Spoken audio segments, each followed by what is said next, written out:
Welcome to today's webinar, What to Do Today to Get the Most Out of Industry 4.0 Tomorrow, with our corporate member Michael Page and our ASCI New South Wales chapter. I'm Monique Fennick from Australasian Supply Chain Institute, and before I introduce our keynotes, I'd like to run through some housekeeping for the webinar. Firstly, a technical check to ensure that everyone can hear me. Raise your hand if you can hear me.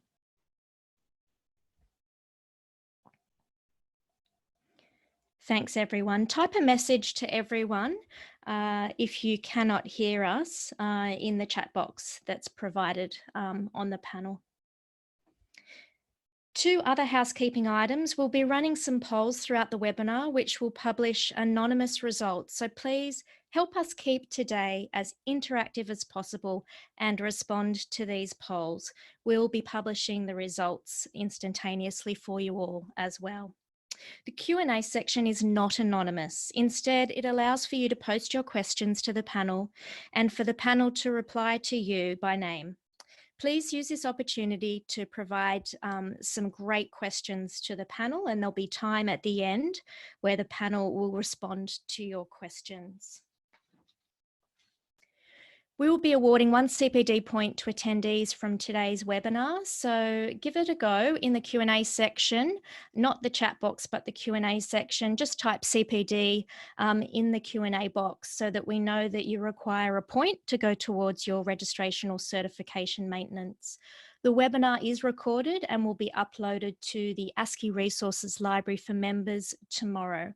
And a closed LinkedIn group for ASCI members will be created for further discussion with our keynotes after today's webinar to continue the discussion.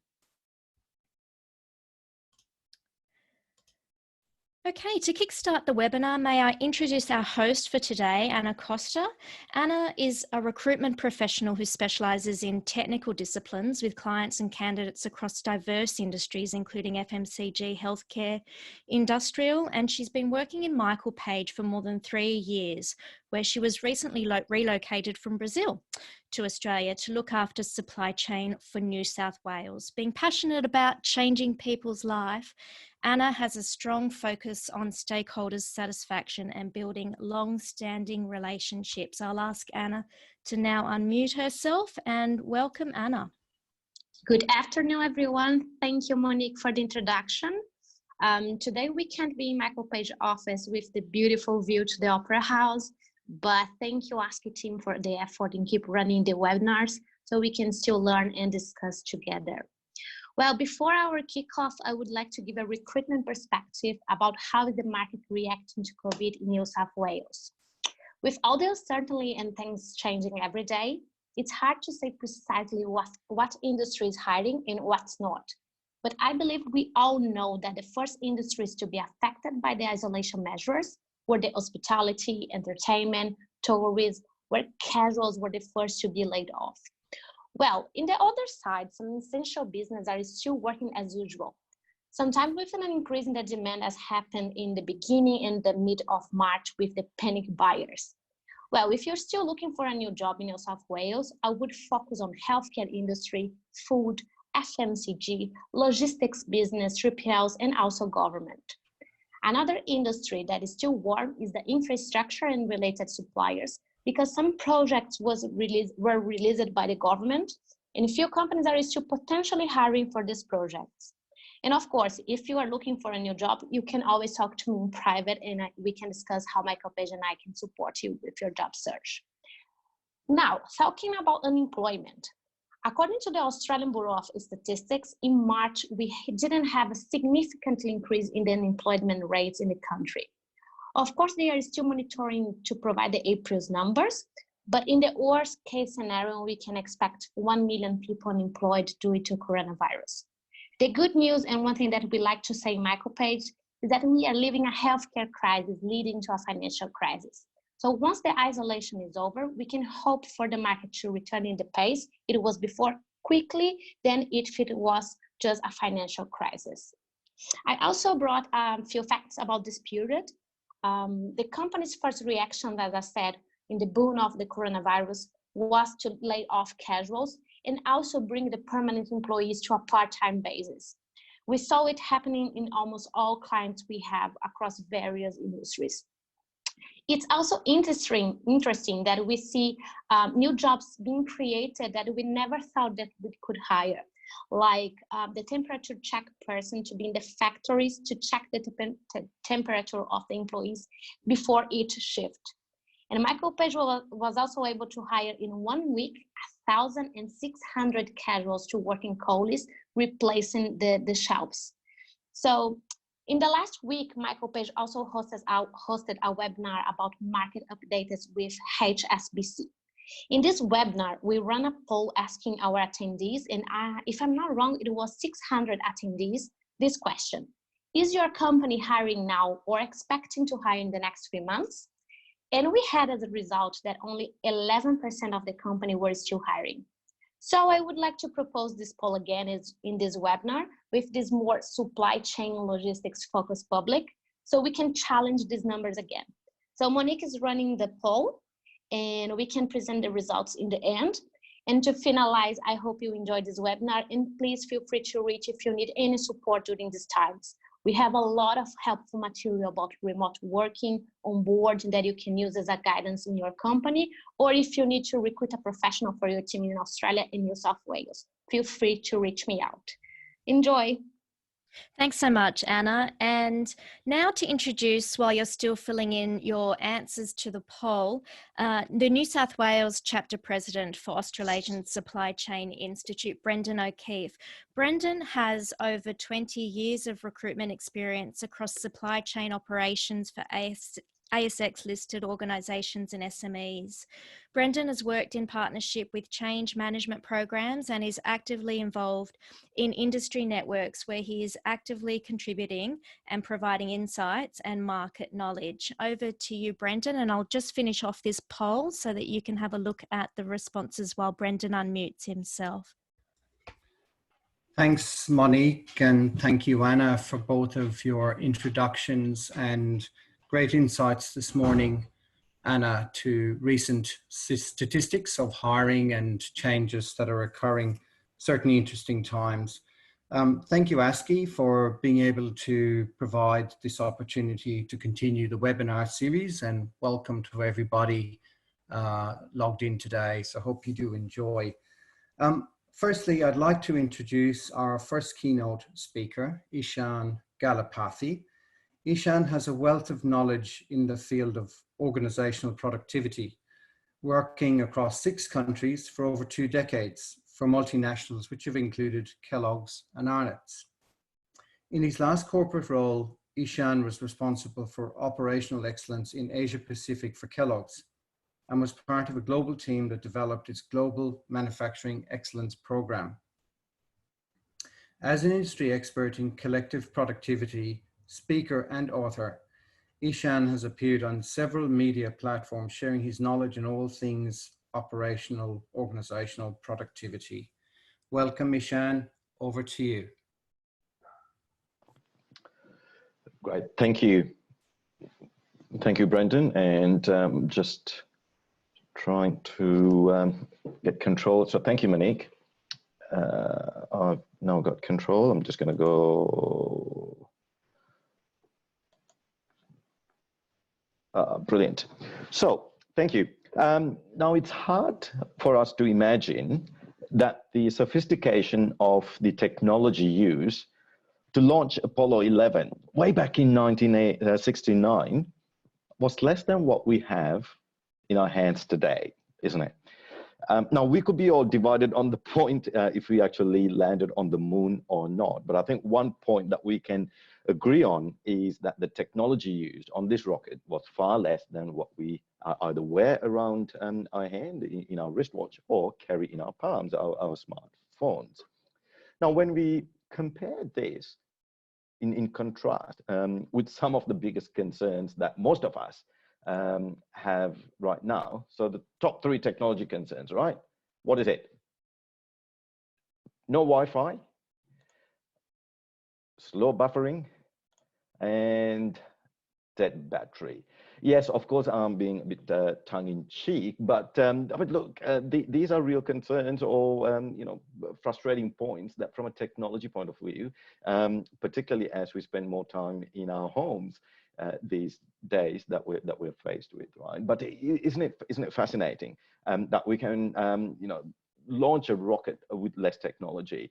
But yet these are kind of the concerns that we have today. So what I'm going to do is, over the next 20 minutes or so, cover these three questions.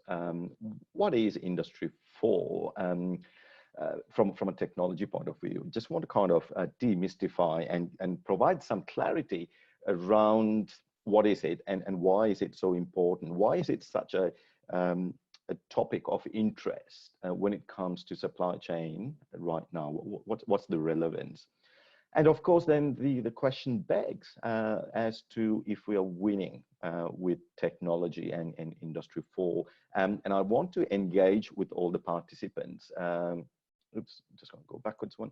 Want to engage with the participants as to how we are tracking. There are some insights that I want to share, but I want to pose a question to the participants as to where are you sitting in terms of technology? Are we winning or are we chasing a mirage? And wherever you might be, how do we get the most from it? Because I think I've seen enough factories to know that whatever investments we've made, whatever assets you've got, we're certainly not getting the best of what we've got. So let's get cracking. Let's explore the first point around what is Industry 4.0. Now, before we get question or explore the four industrial revolutions, what I want to do is take a step back. Now, when I say a step back, I mean a huge step back. There was a book published by Yuval Noah Harari called *Sapiens: A Brief History of Humankind*. As you can see, it's been a New York Times bestseller. And Yuval posed this idea around the fact that we as human beings, the sapiens, have gone through three revolutions. And what he's talking about are these. Firstly, that we've all gone through a cognitive revolution 70,000 years ago. And then we went through the agricultural revolution 10,000 years ago. And finally, we've gone through the scientific revolution, or going through the scientific revolution in the last 500 years. And what we're talking about, the four industrial revolutions, are pretty much in that scientific revolution space. So if you want to look at life on Earth, in that spectrum, these four industrial revolutions have occurred in this scientific revolution piece. So what are these four revolutions if you go back in time? So congratulations, because we are making history, not with the current scenario. Yes, we're making history with the current scenario, but we're part of this Industry 4, and I'll explain why in a minute. Firstly, let's explore these four revolutions. So the first industrial revolution occurred around the 18th century, the late 1700s, when we discovered the power of steam. What this led to was mechanization of factories at the time, which were mainly around the weaving mills. What this led to was reduction of costs and improving productivity. It is said that in 1812, the cost of a cotton yarn decreased by 90% when this occurred. It's interesting, isn't it? This was the first industrial revolution. The second one occurred, and I think most of us have read or heard about this, the Henry Ford's assembly line concept is something that either most of us are familiar with. So early 1900s, the concept of mass production This happened because we discovered electricity at the time. That led to this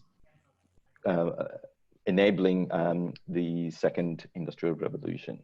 So again, increase in productivity and reducing cost of manufacturing. Now I know in today's world, I think there's a level of arrogance or there's a level of competence when I read a lot of today's research or today's blogs to think that we are on cutting edge of technology, and we are almost at a point today where trying to take technology to a level we haven't seen before. I beg to differ. I think the second industrial revolution is where, as human beings, that we've actually seen the biggest jump through. Imagine this is early 1900s, right? We discovered electricity. We discovered airwaves, to be able to, the wireless radio. We discovered telephones. So the level of discovery in this period, I think, surpasses what we're discovering today, which is kind of all built on what we discovered back then. I think, flight, the Wright brothers discovered flight during this time. So it is said the number of patents that were filed were 50-fold more during the period of the second industrial revolution than the same period preceding that. Let me just repeat that again. For the duration of the second industrial revolution, the 60-odd years, there was a 50-fold increase of patents compared to the 60 years prior to that. Is that not fascinating? Right. So I think we've pretty much unearthed a lot of potential during this period. Anyway, fast tracking. Third one was around in the 1970s. This was automation, pretty much enabling due to the computing power. We discovered computing, the electronic chip. Quite coincidentally, 1969, the year that we launched Apollo 11, is the year that HP, Hewlett-Packard, and Integrated Electronics, otherwise known as Intel, actually started. Isn't that fascinating, right? So 1969 marks the year for setting a rocket up, as well as starting the one of the two main companies that started the whole computing industry. And again, with this, what happened was productivity went up and costs have come down. Now, where we are at today, and this is the part we're making history, everyone, so congratulations, all 61 of us on this, or 67 with the panelists. We have been part of the history where it's the connectivity that's enabling the fourth industrial revolution. So it's saying the cyber physical systems, the network, so everything that can be connected to anything is helping us. Again, here's the promise: improve productivity and reduce costs. Whether it will or won't, we'll need to, I think, wait for another a decade or so to see, but that's the promise. So these are the four industrial revolutions, and that's telling us that we're pretty much trying to improve the way we do, and in the world of supply chain, trying to improve productivity and reduce costs. On a side note, world population has increased from 617 million to a staggering 6.7 billion in that 300 years. So why did I pick those 300 years? It's pretty much the 300 years where from the first industrial revolution to what we regard as the start of the fourth industrial revolution, which is just after the GFC, is when the fourth industrial revolution started. So in this time period, there has been a 10-fold increase of population. Whether it's because of the industrial revolutions or have they come about to support the population, I don't know, but this is an interesting So if that's what is Industry 4.0, let's look at, are we winning with technology? Where are we at? Because when we think about in today's landscape, you know, there's all these concepts around big data, there's all these things around connectivity, and it just seems like, you know, we can control everything with an app from this device in our hand.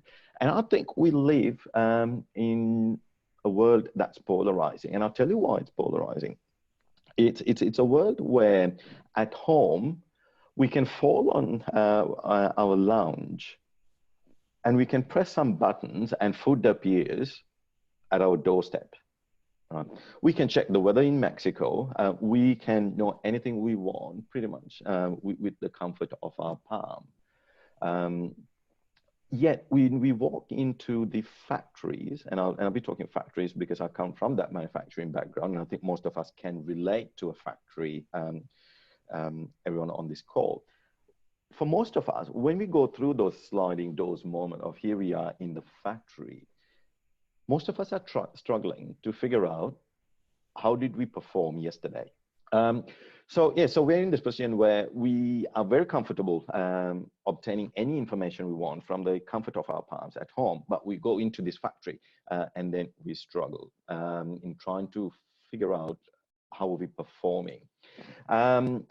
So there is this hype that, you know, we operate in supply chain in offices like this, you know, what would appear like, you know, a scene from Mission Impossible or MI6 in James Bond, but in most of the time, the reality looks like this, right? Okay, a little bit far-fetched, but, you know, not far from being the reality. Now, I want to draw our attention to a fantastic a survey and a study that was conducted by ASCI itself, in collaboration with UTS and sponsored by or supported by Epicor. If you haven't got a copy of this, I would request that you do get in touch with Monique or ASCI and have a look at this. It's fascinating. It's an easy read. And I think, so it tells what the state of the supply chain is, as it says on the front cover, over the last year. And we don't need to go any further than just looking at, so if you turn the page, here's the executive summary. Now, I know you can't read that, but if we just have a look at this point, and here it is, and I just want you to have a look at these words only. So the study was done late last year, and so compared to 2018, the average maturity of our supply chains out of 100 has reduced by 6 percentage points, although we have performed really better in technology and automation compared with the previous year. Right, so the maturity of our supply chains have reduced by 6 percentage points, despite the heavier focus in technology and automation compared to the previous year. Now, we pulled this apart. Brendan did a fantastic job in the January or February breakfast we had face-to-face in going through all the different sections that are in. There's about 80 odd companies who participated across different sectors, but here's the summary. This is where we are at, and I'd like to engage in trying to understand. Now, I've got my thoughts and my views. Just put something in the chat box. If you're from a company, as to are you in this bucket where you have invested in a lot in technology and automation, yet you feel that you're still struggling to connect dots, you're still struggling to improve productivity or improve the supply chain overall? What are some of the things that you are seeing? What are some of your frustrations? Why is this so? Just put something into the chat box.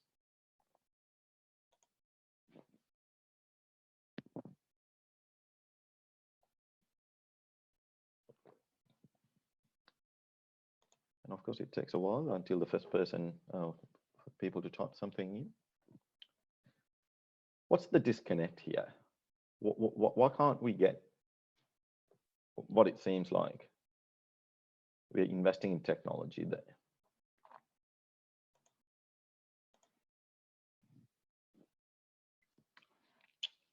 Yeah, there's a lag.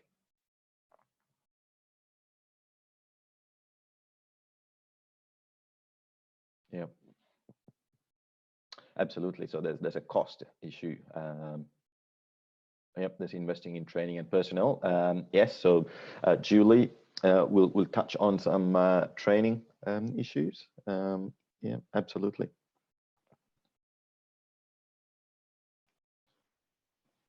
Yeah. Process and training. Yeah, training in new technology commitment.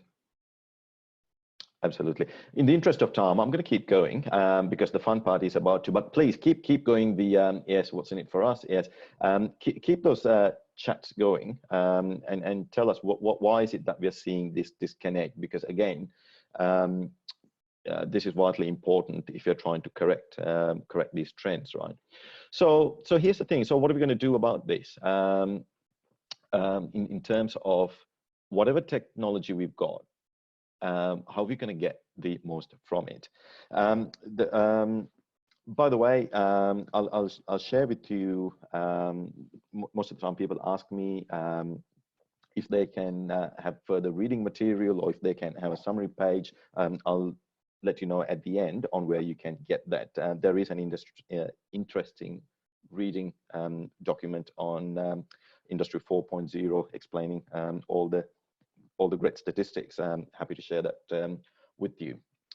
So how do we get the most from it? Whatever technology we've got. Now, I think from the lenses that I look through the world, from an operational excellence point of view, there are these two things we need to master in trying to get the best of Industry 4.0, right? And I think, this is my personal view, companies try to implement technology as a stopgap or as a silver bullet because of certain gaps they have. And what we don't realize is those fundamental gaps don't necessarily get fixed simply because of investment in technology. That's my belief. However, there are 6 things that we need to work on. And these are the 6 factors. We're going to go into detail over the next 6 slides. And I want to engage with you, and this is where the polling comes in, to look at where you are at.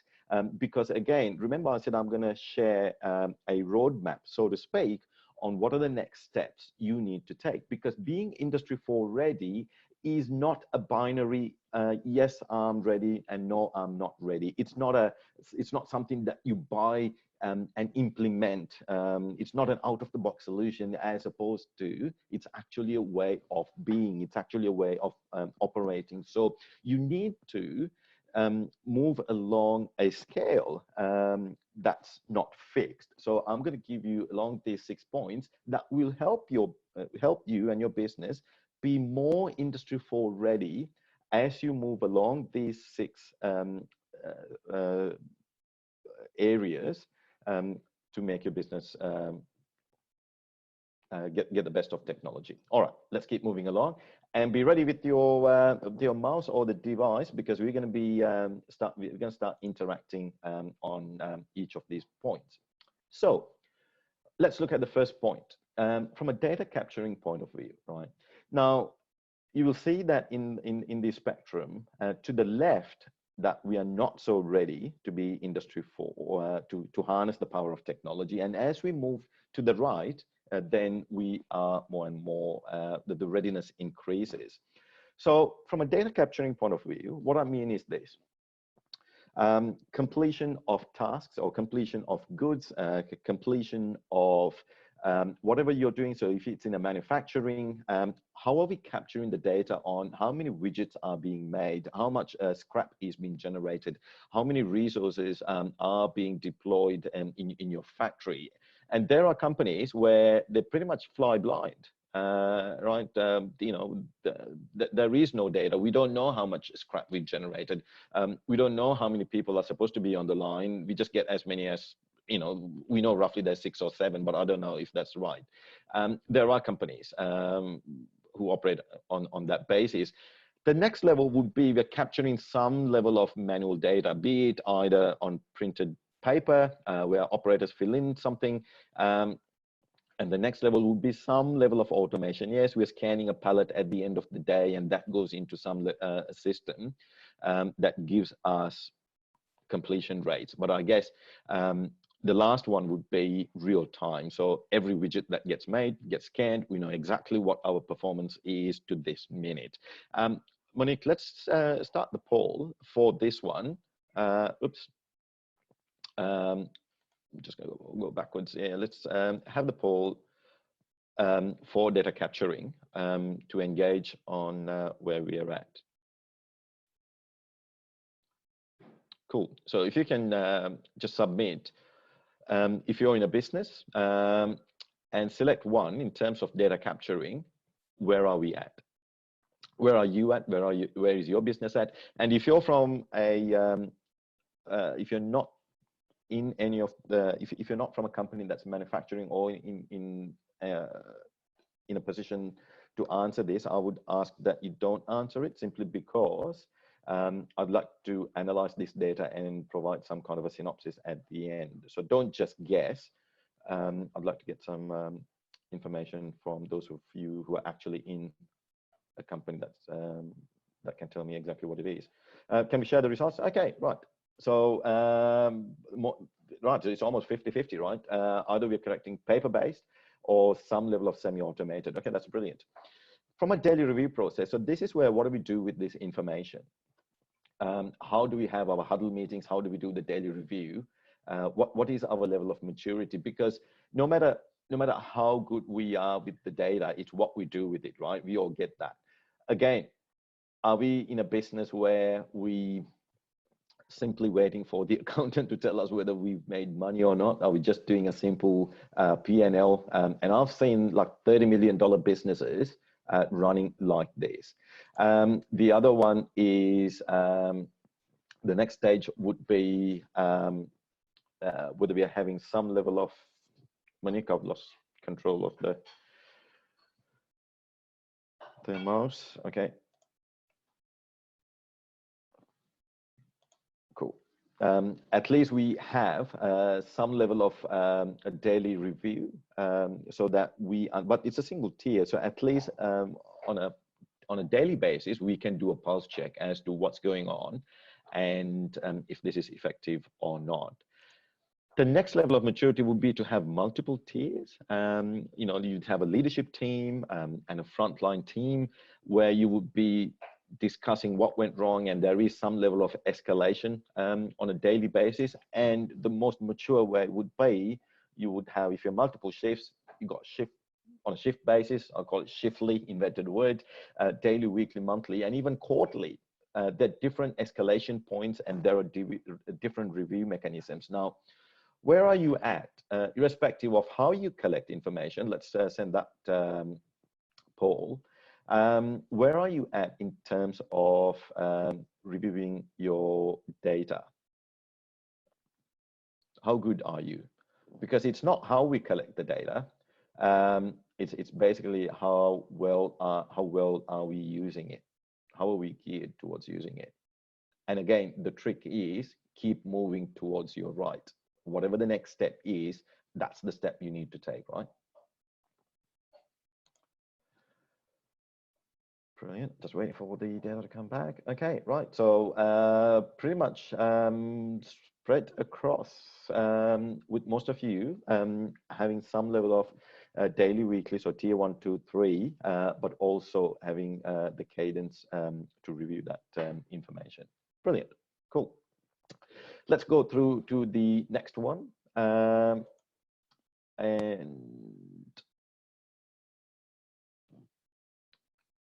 just waiting for mouse control. Brilliant. All right. In case you're wondering, Monique and I are sharing control between the poll and the next point. So if you're seeing a slight delay, that's what it is. Just bear with us. So from a problem solving, so it's great if you're collecting data, however way you are. It's great that you're analyzing the data. That's brilliant. But how do you solve the right problems? Because this is where you can actually advance your business, right? This is where you can continue to reduce your costs. So how well are you doing this? Because again, if you can't do this, then forget Industry 4. This is where we can't justify the cost. This is where, you know, we can't see why we need to invest it, because we haven't got the capability, we haven't got the cadence or the practice of continually solving the problems at the right time and at the right level. So are you solving problems ad hoc? I think we are all doing that, I guess, as they come through. Or do we have some level of rigor around, look, you know, I don't need to hit every ball to a 6. I can let go some of them to the keeper. There is some level of rigor around the structure, prioritizing. The most advanced would be you have a very structured approach around, you know what the day-to-day issues are, and if you've got those daily review systems, you would know what that is. But on a separate frequency, so to speak, you would be solving problems that's going to reduce your costs significantly, and that's also going to improve your supply chain capability significantly as well. You will be solving those kind of problems on a different frequency, and it's the harmonization of these two, of solving the day-to-day stuff versus, you know, making sure that you're solving enough problems to advance. That's going to make the trick of, are you successfully shifting the maturity, or are you stuck in a day-to-day chaos? Monique, let's share the poll for this question, and after that we cross over to the other half. So where are we at? Where are we at in terms of problem solving? Are we good at just dealing with whatever is in front of us, and the loudest person gets the attention, or are we doing some level of structured, prioritize? Brilliant. Cool. Right. Okay. So we're pretty good at least dealing with it on that day-to-day structured. But what we're not good at is probably identifying and finding time to solve the problems that's going to advance. And I guess that's reflected in that ASCI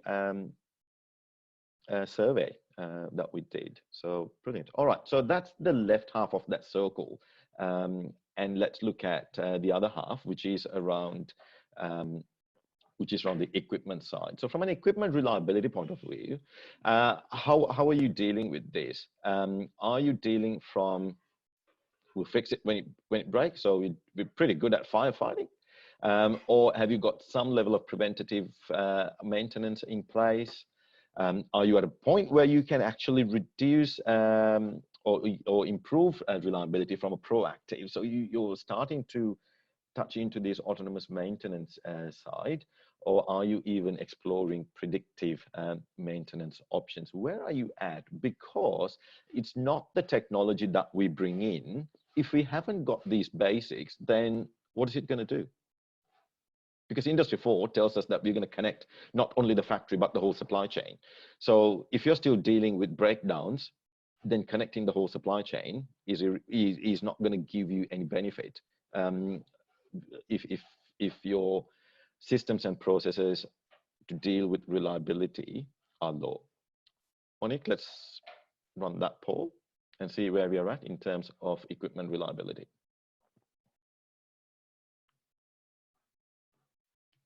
Where are we at? How best are you dealing in trying to improve equipment reliability?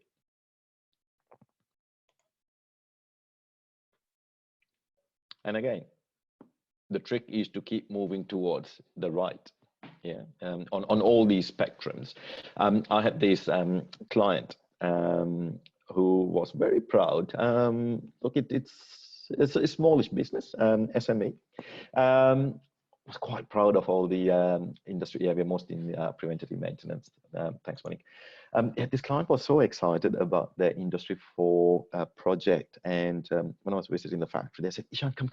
I want you to show you the this new case packet that we got as part of our Industry 4 project." And it was, you know, this business owner was quite proud and showing me you know, the fantastic color GUI screen on the case packer and saying how great it was. And I was just saying, hey, Paul, this is not Industry 4. You're actually catching up with Industry 3, but if it makes you feel better, we can call it 3.1. And I think most of us are in this category of, we think we're doing Industry 4, where you're trying to connect the whole supply chain, but we're actually in trying to catch up with Industry 3. Cool. All right, 2 more to go, and then I've got the final slide.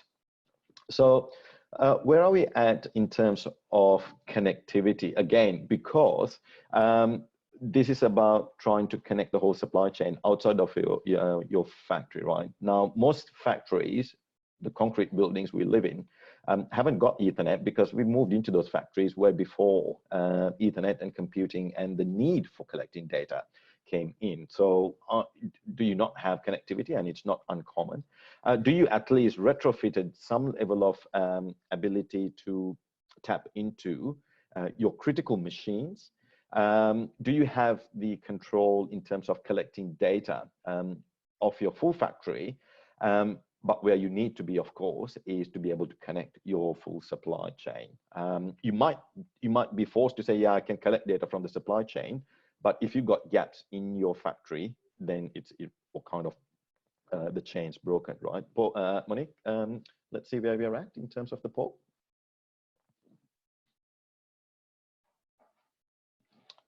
Where are we at in terms of our connectivity?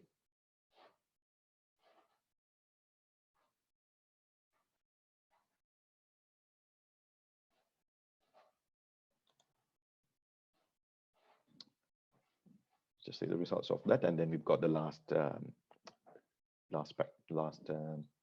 factor to look at it. Cool. All right. So mainly around critical machines. So well done. The last one is this thing around the OEM black boxes. So this is the logic, the controller box of most of our equipment. What we're seeing is more and more, the higher the investment is in automation, the less control we have of those machines, because the equipment providers actually lock down the controller box, right? So are you operating in an environment where your industrial engineers can't dial into these machines? You always got to rely on the equipment provider to say, hey, tell us what's happening. That's kind of those black box scenario. Or do you at least have the internal capability to dial into these machines and understand what's going on? And the last one is Monique, if I can have control. The last one is you got full open source. You got full open source control in terms of you're using open source coding, where machines from one supplier can interact with another supplier, because we are trying to move into a world where different equipment can talk to each other, right? So where are we at in terms of the equipment we're using in our businesses to the level of control we have? Monique, if you can have the last poll. Brilliant, we're done. Thank you everyone for that participation. We normally do this face to face, so I normally collect this data, but this is super cool in that we get to see the results instantaneously. Excellent. All right, interest of time, because I know Julie's got some important information to share as well. Brilliant. Okay, so we've got some level of internal, but yeah, so this is where we're struggling, right? Half and half, either we don't have. Now, it's interesting because, now again, what I'm going to do is I'm going to summarize all those 6 points, and I would love to share that with you as a synopsis, and what does this mean to all 66 people on this call. Now, what, okay, there's an interesting study that was done by the McKinsey company a few years ago, I think 2015. And what they said was that our readiness, now they interviewed over 400 companies in Germany and looked at the readiness to embrace Industry 4. And it was like only 48% were ready at the time. These were top companies in Germany 5 years ago. And what came out was this. There was a lot of capital investments that was done during these two industrial revolutions that we're not seeing businesses a level of willingness to invest in this technology again. So again, an interesting perspective and a data point. So where are we? Where are we as we are preparing to come out, and as we are as the sun comes up after this interesting period we are living in right now? What does this mean to embracing this technology? Now, wherever you were in those 6 points, the trick is to move to the right. And again, what I would love to do is to collect all this information and then give that back to you. I'll send the one pager again. If you didn't know what the points were along each of the spectrums and what does that mean collectively, would love to share that on a one pager. Here's my details. If you want to shoot me a quick email or connect with me on LinkedIn, drop me a note. Happy to send that one page of all the questions and the summary points as well. We're running behind time, Monique. I think we'll hand over to Julie on that point. Thanks, Ishan. This is Brendan here back again. Now I'd like to introduce Julie. Julie's Senior Associate, New South Wales Treasury, with 20 years experience in organisational design, learning and development, professional and education, manufacturing, mining resources, oil, gas, government and retail.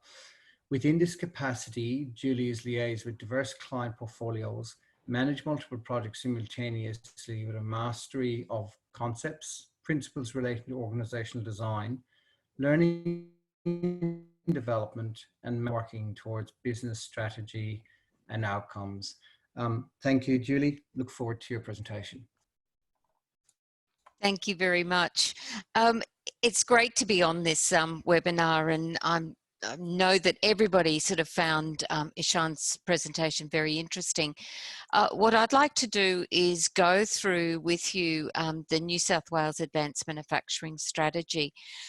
What we're doing with the strategy is we're focusing on the how we can position the manufacturing industry to take the next step in the transformation to advanced technologies and Industry 4.0, as Ishan sort of outlined. Manufacturers have a strong focus on engaging with major and global supply chains, and this creates opportunities for manufacturers to improve their capabilities, their systems, and the capacity to compete at a global standards of performance. With that in mind, we've developed the New South Wales Economic Blueprint, which looks at sort of the manufacturing industry along with others as well, to sort of see what we can actually do to encourage, incentivize, facilitate, looking at sort of some of the key areas that that we need to actually support the industry with as well. Within the economic blueprint, we also have the Global New South Wales, and I sort of if Monique, could you actually go into the next slide? I can't seem to sort of get control. Thank you. So the Global New South Wales has identified advanced manufacturing as one of the key industry sectors in New South Wales, and we're looking at sort of that transformation, as I pointed out, and how we can actually boost that productivity, and looking at some of the areas that you've already identified, which is sort of the training developing those core skills, but also remembering that we need sort of the foundation skills as well, such as problem solving, creativity and collaboration. The strategy has really emphasised that there's collaboration at all areas, collaboration within industry, within government, between industry and government, and also looking at the associations as well. Monique, sorry, thank you. So looking at sort of the advanced manufacturing strategy, we need to look at sort of manufacturing undergoing this transformation across the industrialised world. So manufacturing companies in New South Wales are increasingly focused on high value and high skill services, and looking at it from the pre and the post-production process. So it's talking about research and development, design, and then sort of looking at that after service as well as the production. So as the sector's changing, manufacturing businesses that use new technologies or advanced business models are increasingly termed advanced manufacturers. It is it's in this context that New South Wales Advanced Manufacturing Industry Development Strategy has been developed. There are 4 focus areas within the strategy that I'd like to sort of go through. The first one is facilitating the development of advanced knowledge. So we have a significant scope to shift in more advanced business features to create unique and innovative products. There are opportunities to increase the number of SMEs pursuing R&D and collaborations across the industry to advance the knowledge and the practices of the sector. In the second area, we look at the drive of the adoption of advanced processes and that Industry 4.0 that Ishan was talking about. So the manufacturing industry has skills gaps that limit innovation and product development in this area. And that's why we sort of looked at well, what can we do at many different levels of skills development, whether it be sort of at the VET sector, the vocational education and training sector, or whether it be at a paraprofessional or the university sector. The third area is about support the implementation of advanced business models. So when we're looking at sort of those processes and practices, we naturally sort of move into looking at, well, do we have to focus on a whole new area of where we're going and how the business models are going to take us to the future? So those advanced business models offer opportunities to not only lower production costs, but also deliver on high value manufacturing solutions. If we are able to actually achieve those 3 themes and through different initiatives, the fourth comes quite naturally to grow exports and attract investment.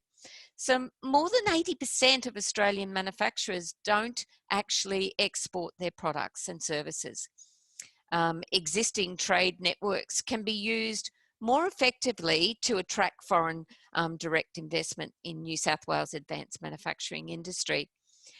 I heard a saying sort of just recently, move forward in small, smart, incremental steps.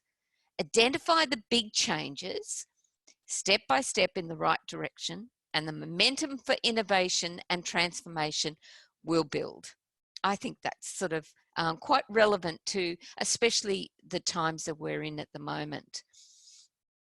So when we sort of look at how can we as a New South Wales government, as part of this ecosystem, actually support the manufacturing industry. So we have numerous different programs that we have in that research and development area.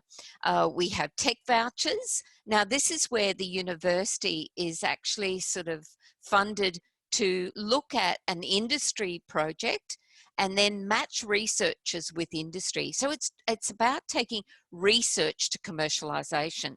Now, again, in that area, we also have the New South Wales Smart Sensoring Network, and they look at sort of that pathway, because sometimes it can be daunting as to, well, what university, what research agency will I go to?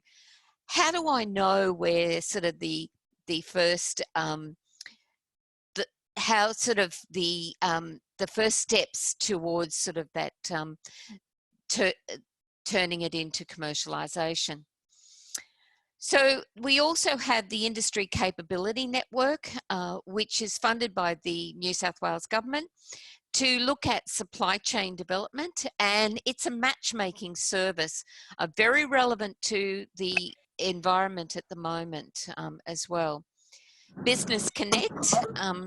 So Business Connect is a dedicated and personalised New South Wales Government program that provides trusted advice to help you start and grow your small business. The REAP program is an industry schools engagement. The one that's very relevant to some of the questions that have come up recently is about the Industry 4.0 qualification of the Diploma of Applied Technologies. So we're going to commence the New South Wales rollout in May 2020, which is great. We're doing sort of some pilots for that program to make sure that we actually deliver exactly what industry wants and what industry needs. So with that, we're working very closely with the Manufacturing Skills Australia and the Australian Industry Group on that rollout as well. If you'd like any information, please just let us know, and we can send that through. And the Smart Sensoring Network, we're working with sort of some of the major universities in New South Wales. And we have the Advanced Manufacturing Expo that hopefully is going to go ahead in November 2020. I realise that at the moment there's a lot of emphasis on COVID-19 and the response of government stimulus packages as well. So there's many different packages that's available to sort of look at a wide spectrum of businesses, going from sort of SMEs right through to large corporations. So there's a couple of that I'd like to sort of point out is the JobKeeper payment, which a lot of you would have already heard about, that's available from the Commonwealth Government. Service New South Wales website is really the front door, and it's a triage service as well that is available to New South Wales companies to actually understand what the relief packages are and who you need to sort of talk to for further information as well. You can also sort of go to the concierge as well. The Advanced Manufacturing Connect program is where sort of we connect. We connect between industry and government and research agencies, but it's also about sort of what is going on sort of in the industry, keeping you up to date on sort of information, stories, and it's also good to see good news stories coming out as well. So please register on the Connect program so that, you know, sort of we can sort of maintain that that connection through all forms of sort of environments that we have. So these are the contact details, and as I said, that concierge service and Service New South Wales are sort of some of those key areas that we need to look at. Thank you very much. Thank you, Julie. I'm just realizing now that we're running right up to 2 p.m. For the close of this meeting. In terms of CPD, please, if you want to follow those links in terms of maintaining your CPD points. And also just given we're all using the technology at the moment, what I'd like to direct people to is our ASCI members group. And there'll be Q&A that you can take at that point. And secondly, as well, given we're in a world of connectivity, hopefully, and I'll put out the invite, that you, if you would like to connect with both presenters today, Ishan and Julie, and you know, maybe continue your discussions from there. So look, thank you all for your time and efforts, and appreciate everybody attending, given the times we're going through at the moment, and hope you've enjoyed the ASCI presentation on Industry 4.0. Thank you.